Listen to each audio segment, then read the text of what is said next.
Hi, I'm Emma. Hi, I'm Darren and we're from Back British Farming. So we're first generation farmers here in Mid Cornwall near the Eden project. We've got a small herd of red ruby cattle, otherwise known as North Devons. We bought our first two with our honeymoon money and grown from there. We used to envisage having hundreds of acres and lots of cows, but in all honesty, we're quite happy being small with the small herd that we have. We've got two young children and a brand that took off at speeds we never imagined. Having a more manageable sized farm with little herds, it's precious to us and it means that we can do other things.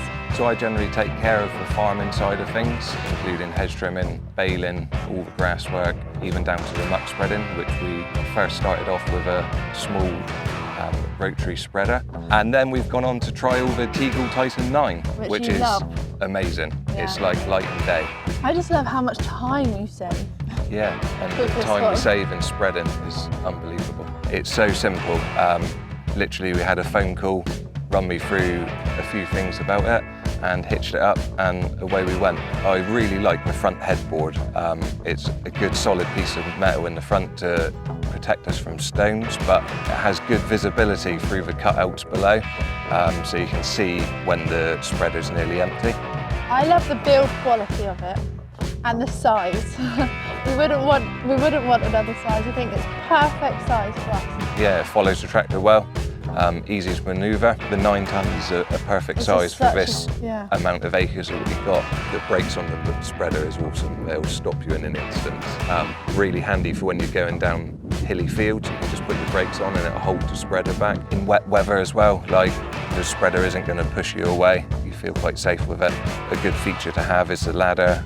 It locks in underneath the machine rather than being out flat. It's avoids any accidents in any gate race. Like I did once, ripped one off, but yeah, it's in out the way and it's a lot safer and easy to lift out to access the spreader. We found that the swinging flail was really good for us using the sludge that we got. I only opened the slurry door part way up and let it trickle back through and it spread it really well. You don't end up with striped fields like we generally do with a rotary spreader because it kind of like tips it out to one side, is where with the rear discharge it fans it across the field and you get a nice even spread. So with just a rotary spreader we kind of have to just do it in straight lines, is where when you're going around the edge of the field you kind of have to shut off, turn and then start again. Is where with the wide angle PTO you can just go round in a nice arc. You've got the galvanised splashboards, which are brilliant because it gets a lot of wear, and is where the normal painted ones will just rust away. The galvanised ones probably last forever. The lights are protected well through the guards that come up and down when you lift the slurry door. Obviously grease points, easy to find, easy to grease. Got a nice sight glass in the back to see the amount of oil in the rear gearbox. Another local Cornish company, so always try and support that. We find it really reliable. Just hitch up and go.